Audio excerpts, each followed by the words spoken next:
Nella NG officiel. Nella NG. Écoute, like et abonne-toi à Nella NG officiel sur YouTube. Nella NG officiel. Pour l'actualité musicale congolaise, art et divertissement, écoute la voix d'or. Nella NG te dit toute la vérité. Ma mère Esther à Samboy, affaire Magoda. Si tonton Jacob Bimi pour défendre. Azoko na téléphone obi na ngai leki na ngai ndeko na ngai somba bilamba bongama pasia wezala to ça le konzo to pesi mbwangu aboy ma après to komo yoka o soki vangu soki janzenza soki ya ndeni ejali libale ejali o ejali te ejali bena mama to na mama bena mama abupia mama est-ce que toko okoko tanga eno mema Esther Ngalasi abupia bientôt Esther la dulcinée bientôt Esther nani Mputela voilà ça ne se discute pas. Aujourd'hui, ce matin, j'étais en train de parler avec ma dulcinée. Vous savez, elle est en Chine. On était en train de parler au téléphone. Nos moments de qualité, elle m'a dit quelque chose. Elle a dit l'urgence est ailleurs. C'était ça, au fait, le sujet de notre conversation. L'urgence est ailleurs. Pourquoi? Parce que très souvent, on est dans des choses superficielles, les choses qui ne sont pas forcément importantes, et on oublie l'essentiel. Tenez, il y a une histoire dans la Bible où Jésus se retrouvait avec des gens et il devait manger. Et il y a d'autres personnes qui sont venues pour dire, mais Jésus, comment est-ce que ces gens, ils veulent manger, mais ils se sont même pas lavé les mains? Alors Jésus leur a dit, mais le problème, c'est pas de se laver les mains. En fait, la beauté, la propreté et tout ça, c'est pas extérieur. Ce n'est pas ce qui entre qui souille le corps, mais c'est ce qui sort. Parce que ce qui sort vient du cœur. Vous voyez? Ne pas se laver les mains, se tresser les cheveux, être beau, avoir des beaux parfums, bien habillé et tout ça. Ouais, c'est bien. Mais l'urgence est ailleurs. L'urgence, c'est plutôt dans la propreté de notre corps, de notre cœur. Est-ce que nous soignons nos cœurs? Est-ce que nous tenons à la propreté de nos cœurs? Est-ce que nous tenons à la beauté de nos cœurs? C'est ça le plus important. Et c'est ce que je vais te dire ce matin. Essaye de voir ton cœur. Essaye de voir comment tu te comportes par rapport aux autres, par rapport à Dieu. Vois ton cœur. Parce que Dieu, il regarde le cœur. Il regarde pas ce qui est extérieur. Vois-tu? L'urgence est ailleurs. C'est à l'intérieur. Sois béni. Tu sais, une fois, Jésus est venu voir ses disciples, il leur a posé la question de savoir, mais qu'est-ce que les gens disent de moi? Qu'est-ce qu'ils disent que je suis? Alors les disciples lui ont dit, mais certains disent que tu es Belzébul, certains disent que tu es, certains disent que tu es. Alors Jésus dit, mais et vous, qu'est-ce que vous dites que je suis? Alors c'est Pierre qui prend la parole, qui dit que, ben voilà, tu es le Fils de Dieu, du Dieu tout-puissant, du Dieu, voilà. Vous connaissez l'histoire, et Jésus était très content, il dit, ben voilà, c'est mon Père qui t'a donné cette révélation. Donc toi, tu es Pierre, et désormais, sur cette pierre, je bâtirai mon église. Mais qu'est-ce que je vais dire par là?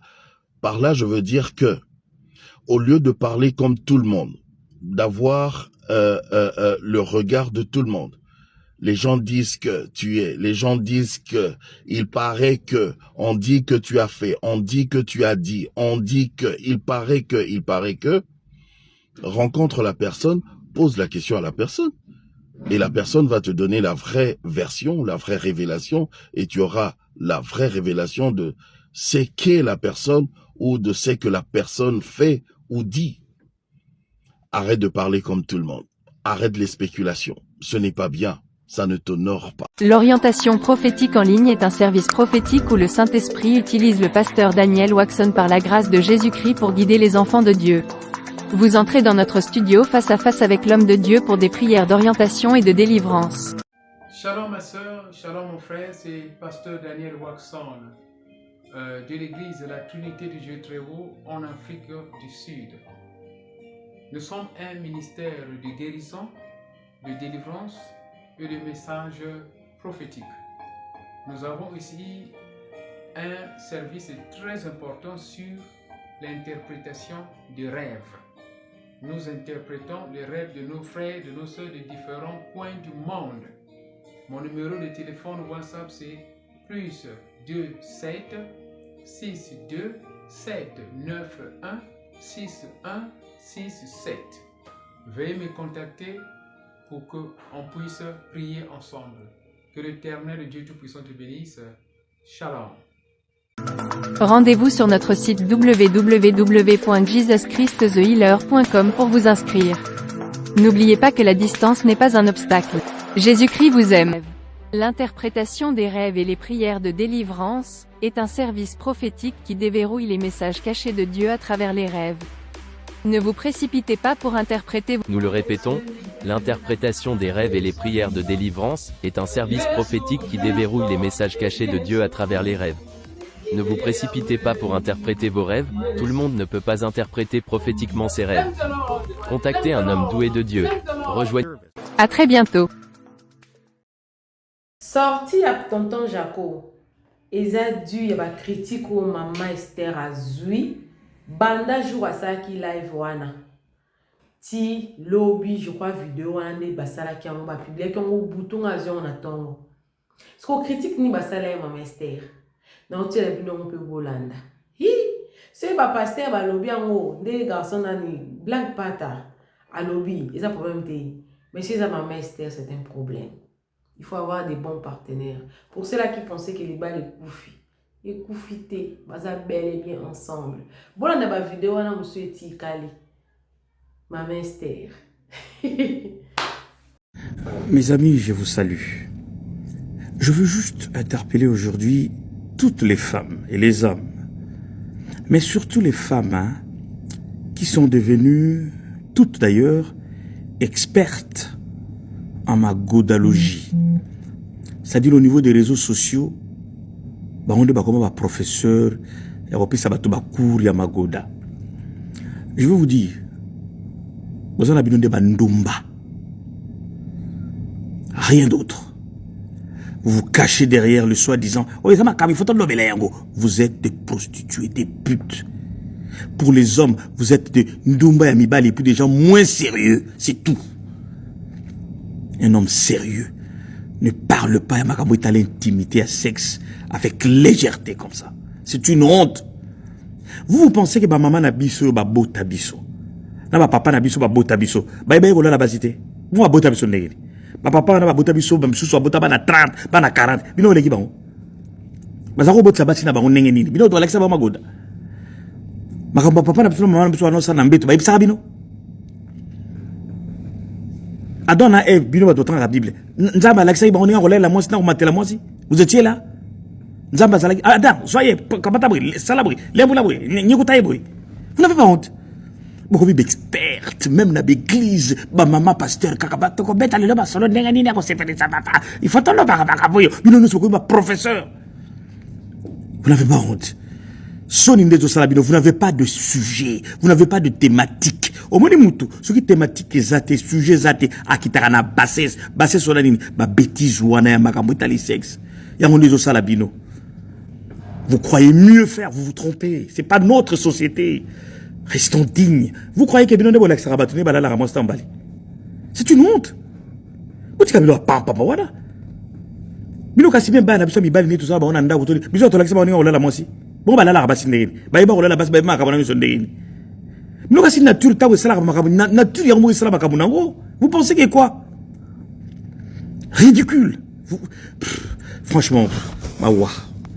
Merci. Maman Esther, Nalas, qu'on te laisse. Moi, je suis de ton côté. Vous savez, avant de la défendre, hein, il faut d'abord écouter. Écouter. Le premier pasteur.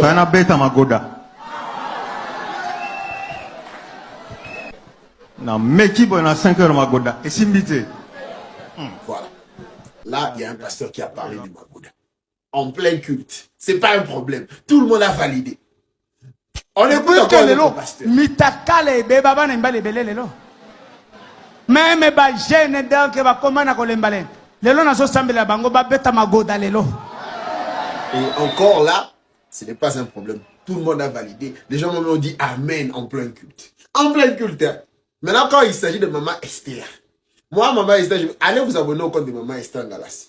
Maintenant, quand il s'agit d'elle, vous venez maintenant faire les 2 poids 2 mesures. Moi j'aime la justice. Donc, si vous voulez condamner une chose, condamnez la chose pour tout le monde. Pas pour vous choisissez des visages, vu que c'est une femme, vous voulez maintenant faire votre acharnement. Non, elle n'a rien dit de mal. Moi, j'ai regardé la vidéo. Elle dit que Dieu bénisse les femmes qui veulent faire le magoda avec leurs hommes. C'est tout. Qu'est-ce qu'il y a de mauvais là? Si ça te choque, ça veut dire que toi, je sais pas, tu es où? Hein? Vous voulez maintenant vous acharner sur elle? Non, moi je supporte, j'appuie maman Esther Ngalassi. Parce que si vous voulez condamner tout le monde. Quand les autres ont parlé de ça, c'était pas un problème. Mais là, quand c'est le tour de maman pasteur Esther Ngalassi, mais là, ça devient un problème. Non, là même Dieu n'accepte pas ça. Il y a encore un autre pasteur qui a parlé de Magoda. Écoutez. Moi, moutou mo aliayo, na bonne année. Garçon mo aliayo, na bonne année. Garçon mo aliayo, na bonne année. Lui, comme d'habitude, il abîme toujours. Il abîme toujours. Donc, maman Esther Ngalassi, moi, je vais te soutenir. Moi, je soutiens maman Esther Ngalassi. Oui, elle défend une bonne cause. Allez vous abonner. Boto baneko ba bolingo et Zaire Zike Keye Zongi, maman Esther Ngalassi a sali live bandeko et Tumbi Zaire ba live et Toki après live nae et nga ya kam tasuke. Je crois maman Esther a sali live nae 2 jours déjà yangoyo. Donc on a aussi émission toi na butu poto kota jeudi. Maman Esther a sali live ne mardi. Mardi on a live et Toki, mercredi et Toki. Ngana ya mutasuka. Ngana ya mutasuka. Bukan c'était ngani muna ya na matière. Bandeko. Banda Congolais. Obenga moto menoi. Tout balobi faut somba café amo. Bandeko bolimbisa ngai. Nayokisa bino voice maman Esther, comme nous quand ça y est, on a cause makambo. Maman Esther a assumé à lobby que non, elle adore les Mongolis, le baba ivoirien, Alela Magoda. Magoda de makambo veut dire Magoda ne tombera jamais. Bon, quand on va dire à maman Esther, après bongo, tozonga, to sala mo analyse, et puis to tchela bino, moi morceau à live à maman Esther, ezalaki moto ya ko saranate, c'était chaud. Bat bazo kama wale mais Zambeta Congo ya goût. Mouton ba yo Congo qui partout à cause de la révélation. Congo za goût. Na tout na tout na air nyonso na lobaka. Ya on Zambeta na tala mambo le la Congo. Amilobela nini attitude ni na ça. Bye. Maman, vous croyez que quand vous parlez, maman Esther Alinga Magoda, mais parfois je regarde ça, je dis, oh, donc maman Balinga Magoda te, botuni la bango. Bango Balinga Magoda te, ngana linga kango. Oh, ma chérie, j'aime ça. Qui va vous dire que non, je n'aime pas ça? Moi, non, j'aime ça. Bonne année. Mais j'aime ça, ça fait... c'est quelque chose qui vous détend. Et d'ailleurs, si on te fait bien ça te rend belle. Femme aigrie, citerne sans eau. C'est-à-dire que c'est toi qui critiques les femmes qui aiment les magodas parce que toi, tu n'aimes pas les magodas. Et peut-être que tu n'as pas un magoda fixe. Tu n'as pas quelqu'un qui va te faire les magodas fixes. Donc, tu es en train de démagogiser partout. Tu démagoges ici. Non. C'est quoi cette histoire-là, bien-aimé? Un grand comme ça, tu vas voir quel... Nachana pause. Bandeko, mokili gangi. Babeleli Esther balobi ndumbae. Alobi effectivement, azalaka ndumba. Nde mutu sali lelo te ya bino. Ngambo ya meme ezaka apo ayo lakisa bino ba fouter, batata ba fouter. Ndenge ni bangondoli zaka. Ngambo ya meme yango wana. Alobi te naloba maman Esther alobi te ngana tshela bino moko boyoka ngana osaka moi analyse moi commentaire moi pilipili moi mungwa moi muscade moi litungulu moi aïe na épicé po epesa bilengisation Congo elengi Congo eza goût Congo elengi partout ya on aloba na bino lelo soki Yesu alobi abandela nzambe alobi ke non ndenge eza boye na obandela mwana na ngai okende wapi nga nayebi se mama papa ngai esika mosusu te ka mboka elengi nayebi te so na ozwa temps ya otya bavideo nyonso ya mama Esther mais sinon en tout cas eningisi monde eningisi monde sikoyo ngai eloko esalanga kaka mpasi na makambo nyonso na bacommentaire komba tonton Jaco ezozanga te pauvre Jaco nzambe ngai pauvre Jaco ulala yango yao na ozonga na makambo ya bacommentaire nsima tonton Jaco courage nzambe asungelanga yo mais c'est sopani tosala kuna ye mokona pe balakisa yo te soko vandela okweli kolamo ya mwasi okome lokola desaki ya mungwa inkiko faut battre kuna mais faut qu'on te montre papa et moi soko mateli mwasi zongo saka mo mkongo sima otomboli nzoto yo poza na mwa libumu bakendaka na libumu bongo te tala papa bakendaka na libumu bongo te quelqu'un est belle période ozotika mo otomboli madame osali mwa position. Après on a balakisa bino te batata mabumu bozoyoka tuna lakisi bino bale mama Esther kindumba na endeka yango kasi heureusement pe na salaka kindumba ngo bongo ngana ote ya bino ni surtout yo mama yo bala oyebelo konyeza kubungisa soutien te so na leka kuna te ngana pambola bino kasi nani ah bon bon so na ye kola te ngana lakisa bino kasi eza ko pambola mama papa ozo matela mama ozu mino nyoso tozo kangisa na mino bazola kisabino ke harmonie nazale côté ya même harmonie ntango balia na kambanga fona kuvana na mwa harmonie otie mwa lèvre tala olio ye kodoka la kusika ozotia mino ebima apres nga na kosala pili ai donc nga na kobaka wana bagene wana tumamosa mbundaka kuna ye mokona mpe balakisa yo te soko vandela okweli kona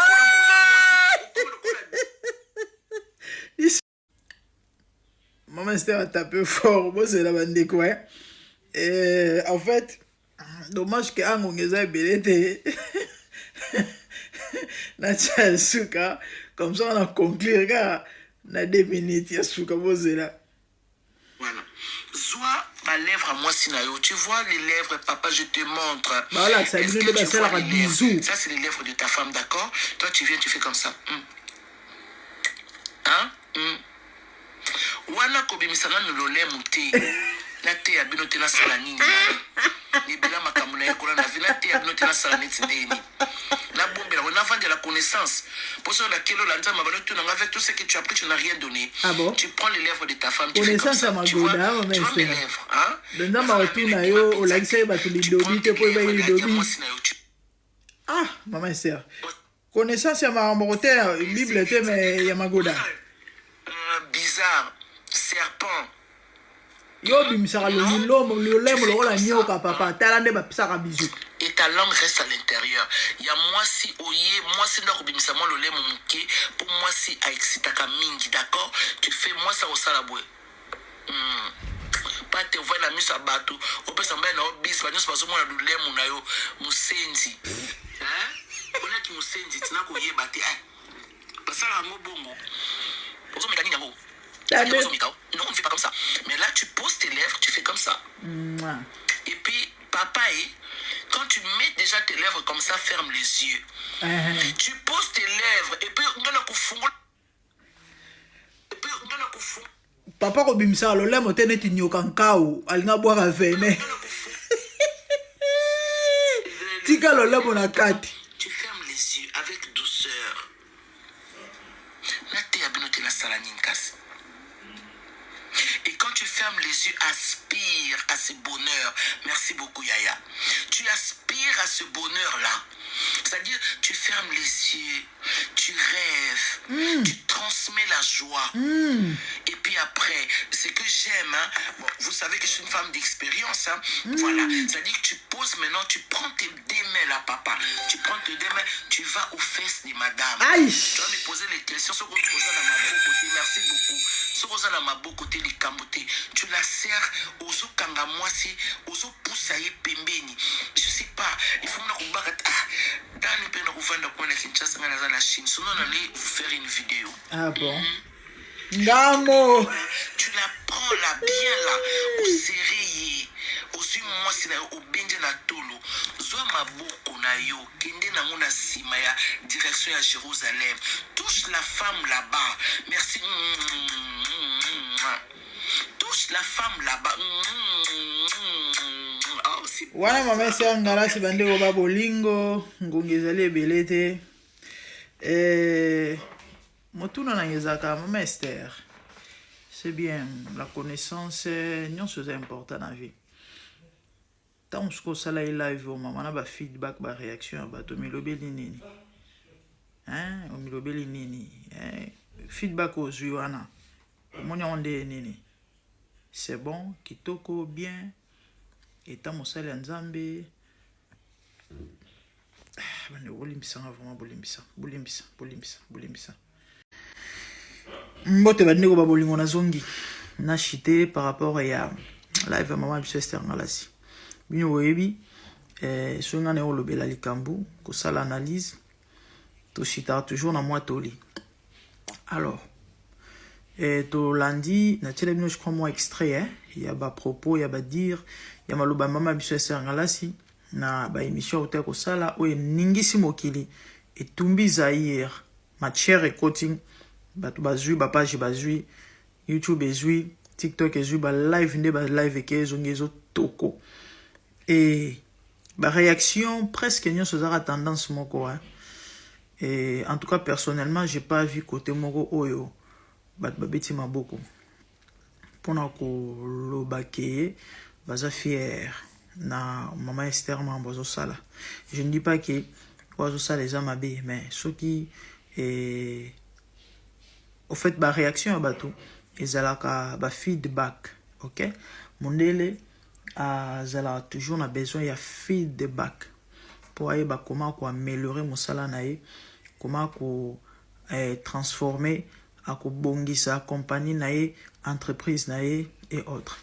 Alors maman Esther, là je m'en vais et parler à maman Esther comme étant servante de Dieu, OK tiktokeuse oui na mode pétage to pe na monde pétage er moto petaka et bisoto er moto petaka mais ngambu msusu ki mosala nzambe mama na ngai yo mo tango zu ba feedback ya live au salaki par rapport à nyonso zolo ba na toi au milobeli nini vous fier na yo ça allait bien nzama zu gloire ba amba ko ba na église si oui continuez sinon moi je crois que vous avez tout intérêt au bongisa. Et na ba commentaire on tape singa ma pe passer ça tonton Jaco parce que niveau bazo finga les pauvres innocents azala kité tant au sa life na yo wana mais le fait kaka a présenter biso yo lo la mwasi na ye bien que na bobala nete na lingala tolo ba onka bongo proposante, fiancée, tout ce que vous voulez. Ça dit ciné. Les deux deviendront un. Donc, la minute vient me minkolo. Et na moni ba commentaire tel que wana ezongi trop. Ah, nano linga tonto Jaco, nano respecter tonto Jaco mingi. Un homme respectueux, un homme posé, très poli. Et un homme mais façon à bailler. Ba commentaire wana ezongi mingi. Ce que maman est sérieux, mon temps aux autres bloqués, on attend au moins bloqué, on a omis le bélanine. Déjà bien. Dans le bango, c'est vrai, bat balubara, on a baron toujours ma bé, à tout ça, il aura bien. Mais, tous à la carte, n'a habitude dia. Ah, qu'on l'a, mais ça n'a pas qu'on l'a, mais ça n'a pas finger. Effectivement, qu'on l'a, mais ça n'a pas qu'on l'a, mais ça n'a pas finger. Mais les cambo, bazo finger, la tope bazo le bela. Yo mo autant au vandi, au Mexico. Analyser en haut ko Georges en haut au miyoki au réfléchir au vendre au sali et tu crois que ces gens là bazan a tort et on a auto le bar ce qui feedback est positif pour la master problème te continue mais ce feedback est bien te tout négatif en tout cas. Vous avez tout intérêt au bongisa, surtout pour l'intérêt royaume. Une personne ordinaire ou encore mot simple. TikTokeuse, moro kaka, osa TikTokeuse, oui. Mais là, moi, je parle à une servante de Dieu. YouTubeuse, nini. Ah, il y a un problème, mais ça, c'est ça le Congo. Ma soeur, on a divulgation. Mais là, étant servante de Dieu, je ne sais pas trop. En tout cas, son robe m'a bien. N'habite à Bandero Limbisangai. Et il n'y a pas Limbisanga, mais ils ont un point de vue, de balouba. Voilà. Feedback, maman. Ou yo zui. Na live au salaki. Yo mogo, ou mi pesi combien sur 10. Par rapport au bat bazoloba. Nzamba sur le kumu. Et contribuer à un plus dans le ministère. Toté. Si oui, pas de souci à continuer, mais ce qui était. Vous avez tout intérêt à bonir. Pauvre Jacob, mais bon. Et tout ça à boni. Et assez linga moi sinaï. Le reste, c'est ça m'a banzambe. Mais sinon, c'était ça. Et conseil wana na pesi yango kaka mama esterte. Mais mutu nyonso okuta liba Hollande vidéo. Na vie. Il faut eba opesa ba pour na ba contre. Na nyonso ko sala, hein? Tamba bazoloba, tamba bazofinga, tamba kotala kakate. Et bat ba mesena ko finga, bat mesena ko loba oui, c'est vrai, bat nyonso te ba ozala pour topé d'accord na ozo sala te za bien. Mais tant ozo peser. Et au moins on s'est retrouvé place nene. Par rapport à Mambozo Lobama. Ils ont raison, ils ont tort. Et Ozolobama Yamalam na Yamabe. Yamabe Mutoleki, Yamalam Mutoleki, de tout ça, c'est très important. Et les Français disaient que les imbéciles qui ne changent pas, et tant que Moutou, ceux qui quelque part aux hommes qui n'ont pas, vous avez moins raison. Hein. Donc c'est que faut le rebondir, ça.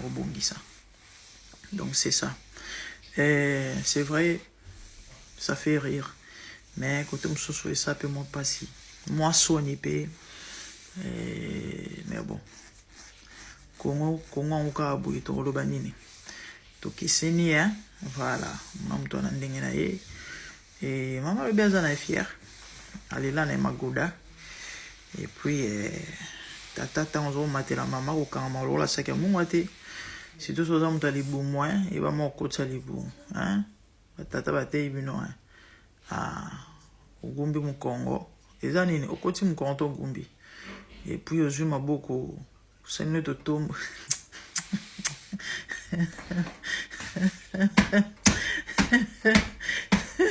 Il n'y a son genre.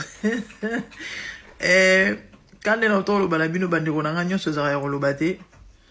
Et je crois na lobi moké mais na lobi belé parce que ba mambozo lo ba de gauche à droite surtout le vidéo bana ko étaler to pe ko lo bango awa compliqué na moni bat ba bisinga i mère tant to bise binoké maman na tika diambate oh est-ce que bi kamela ratembo acha ona bouteille à coca batengeli ngana muto ino sombe maman c'est tembo comme les dorcas. Habita à petit homme donc ils sont bien tembo tala yo. Abia bon comme on est dorcas. Boy bisi gana mena o mele la mingi. Pardon. Boutique ngai nzambe ka ye mom do jije biso. To saka na pour opesa conseil. Balobi atika yindumba te. Mais le témoin j'appelle ça qui wana elle continue avec sa vie. Kala te boze la mitara la bana otambola bien bon. OK malam. Sur la mitara la bino ba boye ba bu balancer. Oh na ban concombre bien bon. Ba concombre. Fontaine bien bon. OK malam bino boza na ngwe. Bino boye ba so balancer bo sa nini. Ngai na ibna mambwana te. Ngana yeka na yoki na moni na pesitoli. Et ndelo on a sali. Bon. Mignon le bezali metto le essentiel. Sinon c'était ça. J'espère que au besoin mutuya au bénéficier pe na conseil. Puis toi parfait toi pe bato bambeba metto ko mekole. tout bunda, hein, quand même, et tout bon qui ça. Na mission ensemble, et na mission bateau. Merci. Bye. Bolandi ba video nyonso oyo ba lobeli Maman Esther na tonton na bimi po loba et tout consort. Faut savoir que à l'époque, bon papa Angusto bazaki, il y avait beaucoup de tabous. Na ba tabou wana ba les belé ba sala berer. Na ba tabou wana ba victime pe ba bima pe ebelé. Na tana biso bana basi ba comme quand même kotombola miso bazoloba. Na tana biso la question quand même de la sexualité ça se parle. Ça se dit à haute voix. Je préfère encore notre époque que l'ancienne époque. Parce que l'ancienne époque, même nos mamans ne savaient pas quoi nous dire quand on voyait nos menstrues. Nos mamans ne savaient pas. Tu grandis comme ça là. Nous avons eu la grâce. Parce que maman chose mon gars la zambonza. Mais d'autres familles, on est ba Congo bazaka, luzite belé maman zobanga le blabno même au sein ni temps azobanga. Je préfère encore ces moments ici. Je préfère encore ce moment ici parce que dans mon moment mon bal sur une impuissance sexuelle moi sur le bâtiment azo tricher mon bal tant azo tricher bal n'asi no soyi ba lobi ba ça va test à ADN ba ne belé ba me ba papa ba monter et là ba ne belé ba me ba tata ba monter pour modèle ba maman parce que ça la fidélité dans ndaka mabala on dit maté. Maman abiso bolimbisanga mais bazaki na ba hypocrisie moyo saranate pour soigner les apparences. Nous avons eu la grâce d'avoir des femmes comme Maman Esther Ngalasi. Aussi longtemps que tonton Jaco est heureux, moi je suis bien dans mon coin. Parce que figure où on taper ça va dans les réseaux sociaux, na réellement bat bazalaka. Ils ont monté. Tonton Jaco azane sengo. Akiti trouba pour Maman Esther azane. Tonton Jaco akiti trouba pour Maman Esther azane. Azane. Aza trouba. Kayo ki nous linga Maman Esther soko lingoti. Vous blaguez avec trouba trop classé. Je préfère encore notre époque. Qui est l'époque wanakala. Époque kakale détruit ming et baby si ming. Et leli si ming. Il est ici mingi. Garçon, non, garçon. Papa wa lobi na eli kambote, papa na biso bota ba 15 bana ba bota boy. Et comme pe moi rare mikolo, moi na pe la boti pe 15 bana. Na préféré pour ta génération na biso mbala comme bota kana moi si mon kwa nazana pe mo bolote. Et comme ba kara mbala bota ra libanda de batata so bota ba libanda. Et ça quand même a féliciter notre génération. C'est ce que j'avais besoin d'ajouter. Maman Esther, continuez. Parce que on va parler de bazar le bâti. Bana baïba qui ont coûté mieux. Bana mzuzo mona 16 ans de vierge car la maman kuta yibita kansa kaza vierge. Surtout bête sexualité dans l'âme. Tout la TV, toute sensibilisation. Et vous allez bien pour nous sauver future génération. Parce que dans le monde, on a un téléphone. Bolo ba sous kati. Ah, pardon. Maman Esther, moi je te soutiens. Je suis team Maman Esther. Aussi longtemps que tonton Jaco est heureux. Afin de na yo. Yo je peux mission non. O ça la mission non. Ozo ça la mission non. Si le va passer va comme oté ya mi bali ba ngope ba pesa non love. Parce que la monnaie qui est trop c'est trop bas c'est va souffrir mingi. Eh on a pasteur Fifi quoi bita ou tu 120 heures à prière pesa love. Pesa na love. Bino boyo pesa love te. Bolika ba bomba rabino to ko exposer bino. To ko exposer bino makasi. Ah non. Monde s'est évolué. Bisika bino bolinga bo bomba makabo bana basi ba yebi. Vomi to loba yango. Pour eloko bombe zesu. Na ba téléphone Android. Eloko bombe zesu. Il faut que lobande pour na ko avertir. Vaut mieux prévenir que guérir. Voilà. Batebele va comprendre Maman Esther T. Vous pensez que Maman Esther a quoi pour exposer tonton Jaco dans les réseaux sociaux? Elle fera pas ça. Elle fera pas ça. Voilà. Coucou à tous les Nélachou, les Nélacœurs, les Nélalove, bienvenue à tous mes nouveaux abonnés, c'est-à-dire que tu es nouveau sur ma chaîne. Abonne-toi, clique la cloche de notification, aimez la vidéo, commentez et surtout partagez la vidéo. Nella NG officiel. Nella NG.